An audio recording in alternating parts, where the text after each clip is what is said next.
আসসালামু আলাইকুম। 92 ভাগ মুসলমানের দেশে টাকা থেকে মসজিদের ছবি সরিয়ে 2-4% ভিন্ন ধর্মাবলম্বীদের মন্দির আর প্যাগোডার ছবি দিয়েই কেন সম্প্রীতির প্রমাণ দিতে হবে?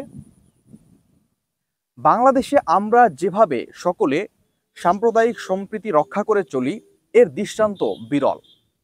অথচ যাদেরকে আমরা এত আদর করে, এত ভালোবেসে একসাথে থাকি, এত সুন্দর সামাজিক বন্ধন রক্ষা করে চলি, আমাদের সেই বন্ধুরাই কি করছে?